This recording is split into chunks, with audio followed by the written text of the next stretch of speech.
ધણી બનીને બેઠો, એની માથે કોઈ ધણી નથી, નકર એને રસ્તો બતાવે કે આ 21,600 શ્વાસામાં આ શ્વાસ આ ઘરમાં જાય છે, આ શ્વાસ આ ઘરમાં જાય છે, એમ કરીને ધીમે ધીમે ધીમે એ શ્વાસની કળા પકડે એને બીજની કળા ગુરુ લોકો સમજાવે છે ધર્મના રસ્તેથી. અને એવા સરળ સરળ નિયમો છે એના દ્વારા સમજાઈ જાય. આ નિયમ કોઈ સરળ જ છે ને આ ભારે છે કે મારી પત્ની સિવાય મારી નજર, મારા વિચાર, મારું મન ક્યાંય નહીં. એના દ્વારા પછી અંદર શું થાય છે એ ગુરુ બતાવે છે.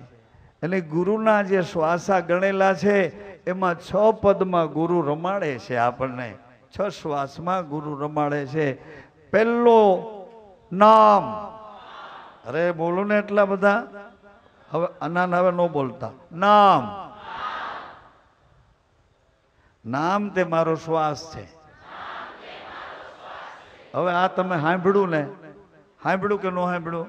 બેરાવો તો જવા દો. સાંભળ્યું કે ન સાંભળ્યું? પણ તમે પૂછો તો ખરા કે કયું નામ અને કયો શ્વાસ?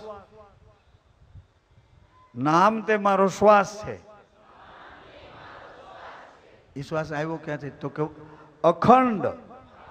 અખંડ. અખંડ મારો વિશ્વાસ છે. વિશ્વાસ કઈ રીતે અખંડ છે? કે પ્રાણી માત્રનો એક શ્વાસ છે. બરાબર ને? પ્રાણી માત્રનો નામ. નામ તે મારો શ્વાસ છે. અખંડ. અખંડ મારો વિશ્વાસ છે. બહુનામી. સચરાચરમાં બોલે છે. અરે ભાઈ, 2 પાંદડા ખખડે તોય બોલે. ઝાડવું જમીન માથે આમ આમ પવનનું ફંગોળાય તો ઝાડવું જમીનની અંદર બોલે. કચાડ કચાડ થતું. સાંભળો છો? અરે તમારો શ્વાસ એ બોલે. બોલે તમારો શ્વાસ. ભરો ને શ્વાસ એ બોલે. જો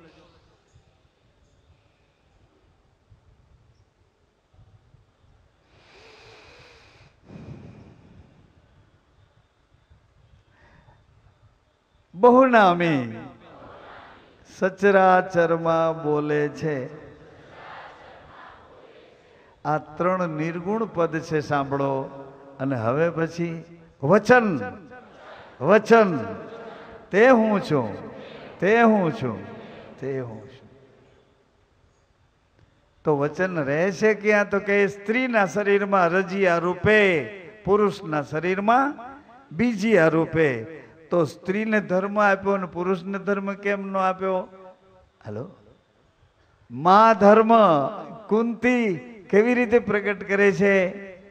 વચન પુત્ર કેવી રીતે લે છે? વચન પુત્ર જુઓ ને. કુંત ભોજ રાજાની દીકરી કુંતી વચન પુત્ર કેવી રીતે પ્રાપ્ત કરે છે? હજી બરાબર હો. શાંતિ છે આજે. અને મૂળદાસ બાપુનો જન્મ થયો છે એટલે તમને કોઈને હુતક નહીં લાગે. શાંતિથી બેસો. બેસો શાંતિ. પરા છે ને મુક્ત છે. પાણીને કોઈ દી મળનો દોષ લાગતો નથી. પવનમાં ગંદુ ગંદુ બોલો કે ગંદુ ફેંકો, ગંદા ધોવાડા કરો તો એને પવનને કોઈ દોષ લાગતો. આકાશને ગમે એને દોષ લાગતો. પૃથ્વીની અંદર ગમે તે એને દોષ લાગતો. એ 5 તત્વોમાં ભગવાન કે હું રહું છું. હું રહું છું. ચંદ્રમાં રહું છું, સૂર્યમાં રહું છું, બીજમાં રહું છું, તારા નક્ષત્ર ગ્રહ મંડળમાં બધે હું રહું છું. બરાબર? સર્વવ્યાપી પરમાત્મા છે. તો હવે પુરુષના ધર્મને જાણવા માટે કુંતીને કલંક લાગ્યું છે. એ કલંક વાળા કુંતીને કુંત ભોજ મહારાજે પાંડુને પરણાવ્યા. પાંડુ પણ વચન પુત્ર છે. વ્યાસજીના વચનથી, પરાશરના વચનથી વ્યાસ પધાર્યા. વ્યાસના વચનથી અંબા. અંબાને વ્યાસજીએ વચન આપ્યું પુત્રવતી ભવ. પુત્રવતી ભવ એટલે પોતાના ગુરુજીનું મુખાકૃતિ રૌદ્ર એવો ક્રોધી ચહેરો જોયો, કારણ કે એને આ વચન આપવાની ઈચ્છા નહોતી. એણે કીધું સત્યવ્રતી માને કે હું અત્યારે અનુષ્ઠાન કરું છું, મારું અનુષ્ઠાન પૂરું થાય પછી તમે કહેશો એમ કરીશ. પણ સત્યવ્રતા કે મને મોડું થાય છે, જલ્દી જલ્દી મારી આજ્ઞા પાડો. ભીષ્મે ન પાડી, વ્યાસજીએ આજ્ઞા પાડી. અને ક્રોધ પરામાં, રૌદ્ર પરામાં ઓલી બાઈ આંખું વીંચી ગઈ. એટલે એને પુત્ર થયા, પણ બધાય વચન પુત્ર આંધળા થયા. અરે આંધળો પુત્ર એક જન્મ્યો, અને એના પછી જે બધાય એ જ્ઞાનના અંધ બન્યા. કોઈને જ્ઞાન, અજ્ઞાન જ બધામાં ભર્યું, કોઈને જ્ઞાન નથી. દુર્યોધન ખાલી કહે છે કૃષ્ણ ભગવાનના શ્વાસા લીધા એટલે, કર્ણના શ્વાસા લીધા એટલે. દુર્યોધન કહે છે કે ધર્મને જાણું છું પણ ધર્મ પાળી શકતો નથી, અધર્મને જાણું પણ અધર્મ છોડી શકતો. આપણું એમ જ છે કે ધર્મને જાણીએ પણ ધર્મ પાળી શકતા. કેમ ભાઈ બધું કરી શકો, ધર્મ કેમ નથી પાડી શકતા? તમારું ભલું નથી કરતા તો બીજાનું ભલું શું કરવાના હતા? ધર્મ જાણો છો, પાલન નથી કરી શકતા. અધર્મ શું છે જાણો છો, પણ એને રોકી નથી શકતા, બહાર નથી નીકળી શકતા. આવી રીતે કુંતીને પાંડુ રાજા સાથે લગ્ન કર્યા.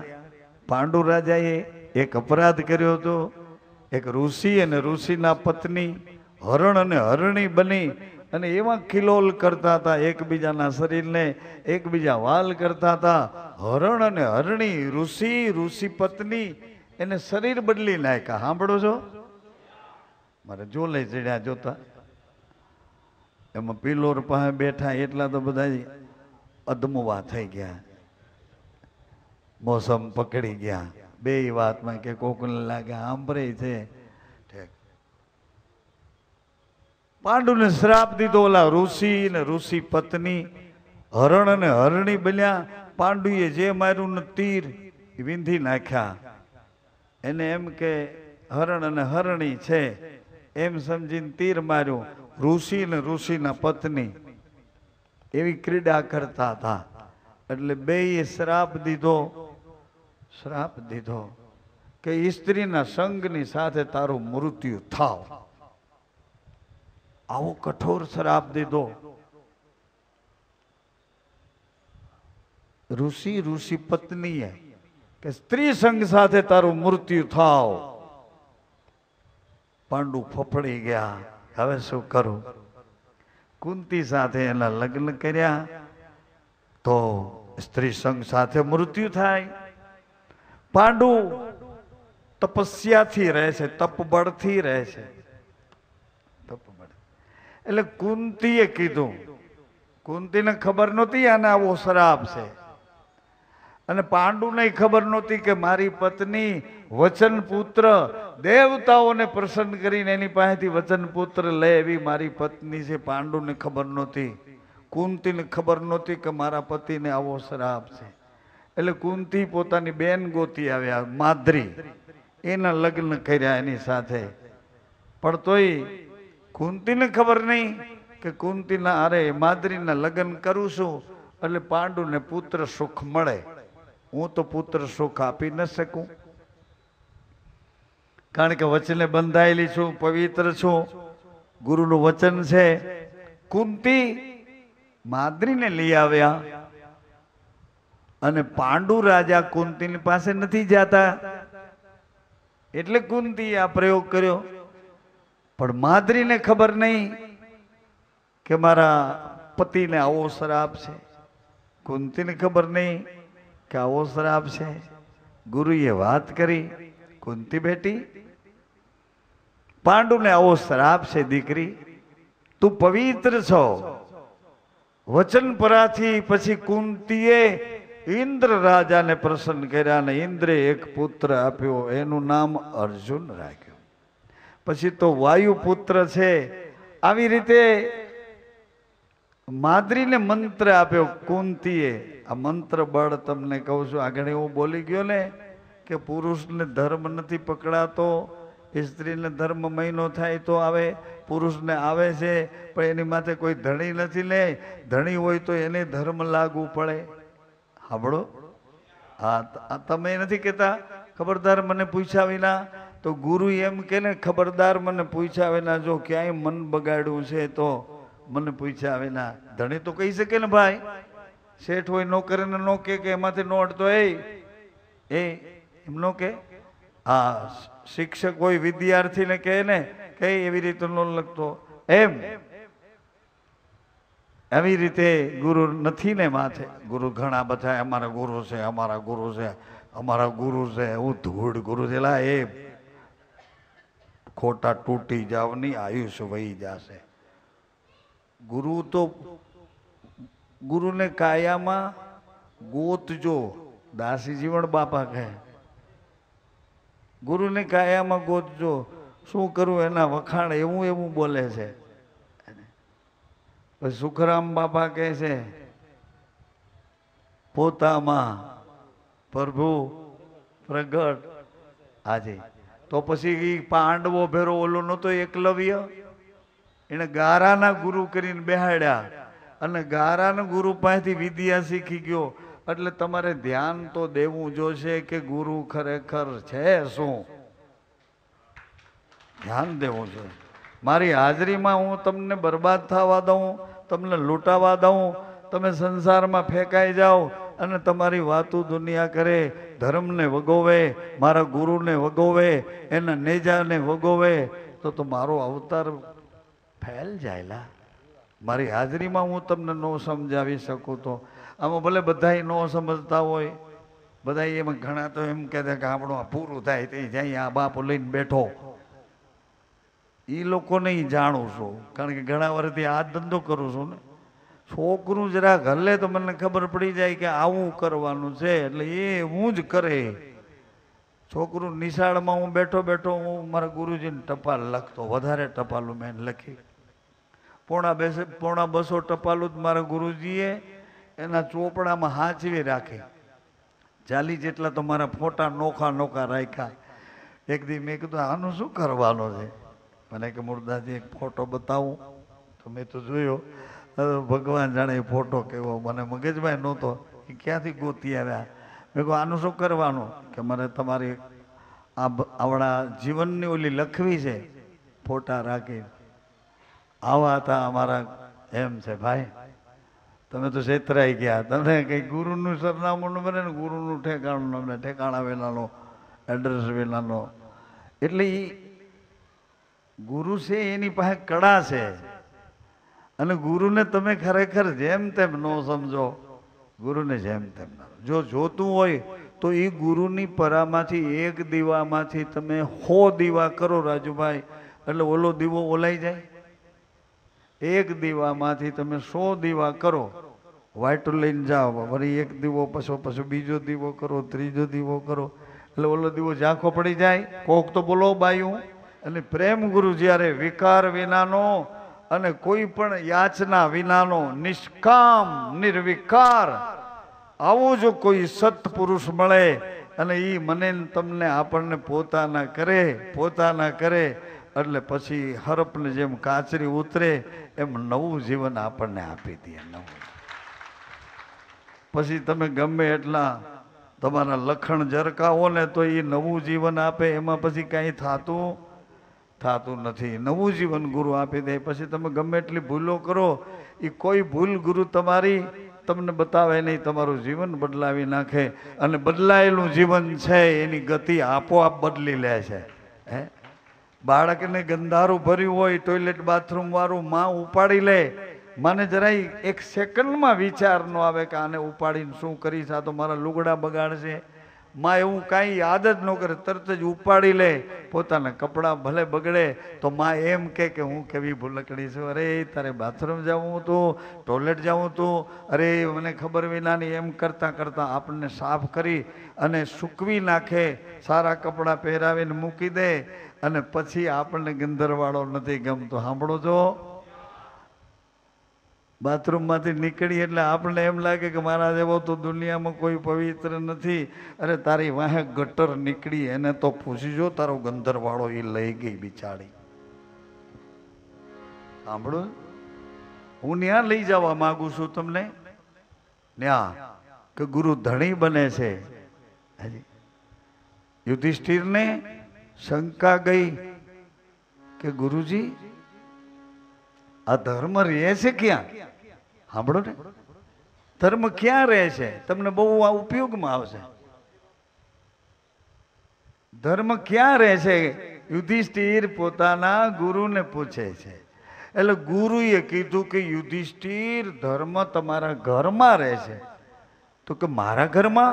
કોની પાસે? કે તમારી માં પાસે. કે મારી માં કુંતી પાસે?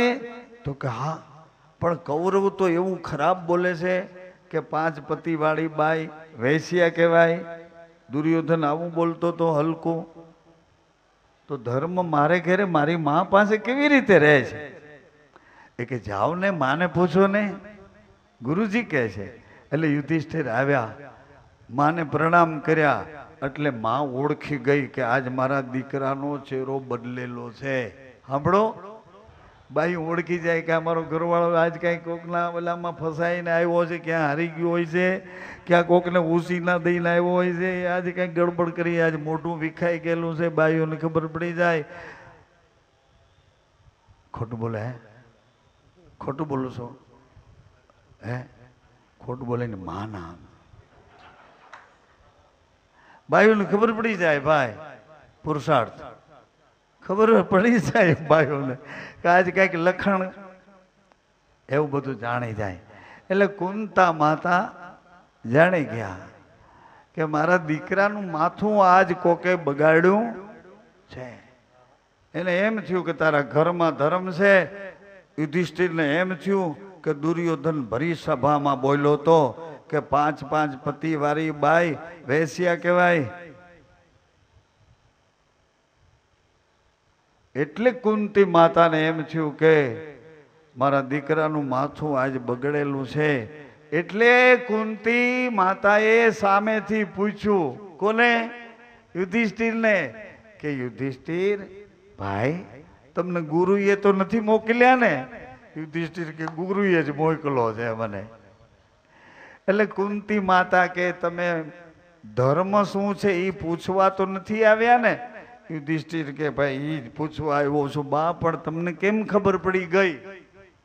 તો કે મારા ગુરુએ મને સીડી બતાવી છે, એટલે એ સીડી હું ચડીને ઉતરું તો તરત જ મને ખબર પડી જાય. તમને તમારા ગુરુએ સીડી બતાવી છે. નામ તે મારો શ્વાસ છે. અખંડ મારો વિશ્વાસ છે. બહુ નામી સચરાચરમાં બોલે છે. વચન તે હું છું, તે હું છું. શ્વાસ તે હું છું, વિશ્વાસ તે હું છું, બહુનામી તે હું છું, વચન તે હું છું. હવે રહે છે ક્યાં ઈ ખાલી તમારે જોવાનું. સ્ત્રીના શરીરમાં રજમાં રહું છું, પુરુષના શરીરમાં બીજમાં રહું છું. આકર્ષણ સ્ત્રી ને પુરુષ ને શેના છે? રજ અને બૂંદના આકર્ષણ છે, બીજું કોઈ આકર્ષણ નથી. તરત જ ખબર પડી જાય કે એ આ તો કાકાની દીકરી નીકળી, બેન છે, એટલે પુરુષ હટી જાય છે. સ્ત્રીનું આકર્ષણ હોય કે આ તો મારો ભાઈ છે, એ સ્ત્રી હટી જાય છે. કેમ ભાઈ બહેનના સંબંધોમાં કેમ એમ થયું? શું એમાં કરંટ લાગ્યો કે મારી બેન છે? રાતના 2 વાગે બેનભાઈ બેઠા હોય તોય કોઈ દોષ નથી. બસમાં ભાઈનું માથું બેનના ખોડામાં હોય, બેનનું માથું ભાઈના ખોડામાં હોય, કોઈનો દોષ નથી. આમાં શું છે? આ કયો ધર્મ છે? બાપ ને દીકરી, દીકરીને માથું બાપના ખોડામાં, કોઈ ખબર નથી. ક્યારેક બને એવું, બાપ બીમાર હોય, દીકરી ખોડામાં માથું લઈને દબાવતી હોય. કોઈ બેમાંથી એકઈને ખબર જ નથી. આમાં હું ભગવાને મૂક્યું એમ કહું છું. તો પરસ્ત્રીમાં શું મૂક્યું છે કે એના રૂપ તરફ તમને આકર્ષણ થાય છે. આકર્ષણ છે શેનું? રજ અને બૂંદનું આકર્ષણ છે. રજબૂંદનું આકર્ષણ સ્ત્રીને નથી થતું. સ્ત્રીને આકર્ષણ પોતાના પતિનું જ રહે કે આજ મારો પતિ છે, આજ મારો ભગવાન. ગમે એવા રૂડા રૂપાળા બડુકા ગમે એવા હોય, સંપત્તિવાળા, પણ મારો ધણી છે, એનું આકર્ષણ પોતાના ધણીમાં છે. આ ઢાંઢાનું આકર્ષણ એના ગુરુમાં નથી. એનું આકર્ષણ એના ગુરુમાં હોય તો એની પત્ની થઈ જાય, ગુરુની આજ્ઞામાં હાલવા માંડે એટલે આમ આંખો જેમ ઉઘાડો ને દુનિયા દેખાય એમ ગુરુના વચનની આંખો જ્યાં ઉઘડે ત્યાં તો અંદરથી ધર્મ દેખાવા માંડે. તમને ધર્મ, તમારા કર્મ દેખાય, તમારો ધર્મ દેખાય. આખું વિચો અટાણે તો કર્મ દેખાય છે, ધર્મ નહીં દેખાય. ધર્મ તો ગુરુની આંખ બતાવે, ગુરુની આંખ બતાવે કાન ધર્મ કહેવાય.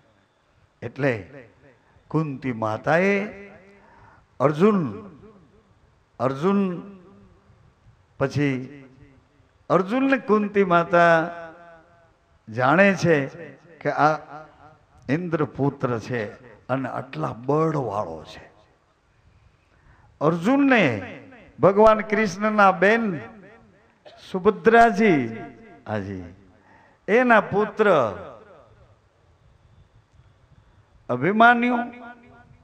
અભિમાન્યુના પુત્ર પરીક્ષિત, જોજો બધા વચન પુત્ર વાળા છે, વચનની રેણી પાડવા વાળા, વચનની રેણી પાડવા વાળા. વચન કી મેન હૈ, વચને ભયો પ્રકાશ. વચન 14 લોકમાં રમી રહ્યું, હરિ ગુરુ ને સંતોની પાસ. તો છેતરાવ નહીં. એ તો તમને શાન બતાવે છે, હાથ પકડીને મંદિર સુધી લઈ આવે છે કે આ વચનનો વિશ્વાસ કરી અને દરવાજા ખોલી અને હવે હાલવાનું તારે છે, તારે છે હાલવાનું, વચન પાળવાનું તો તારે છે. મેં તો તને વચનનો મહિમા બતાવ્યો, વચનથી શું થાય છે એ બતાવ્યું, વચનની કળા કેવડી છે, કેવી રીતે વચનની મર્યાદા પાડી શકાય. નામ અખંડ બહુનામી તું કેટલા ટાઈમથી આ રાડા રાડી કરું છું. કેમ તમને એમાં એ 6 પદમાં 21,600 શ્વાસામાં આ 6 પદ કેમ તમને ગમ્યા નહીં? કેમ કોઈ દી ટ્રાય ન કરી?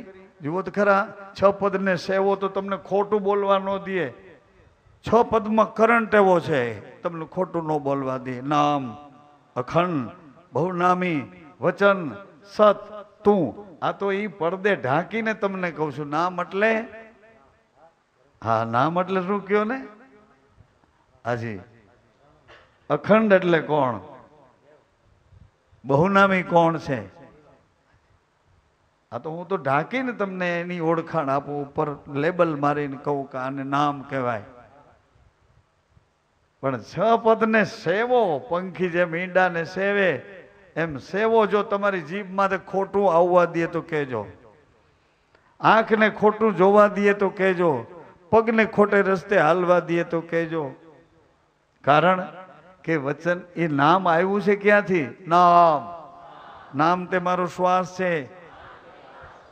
પણ શ્વાસ આવ્યો ક્યાંથી? અખંડ મારો વિશ્વાસ છે. વિશ્વાસમાંથી શ્વાસ મારી પાસે આવ્યો, મને જીવન દેવા આવ્યો.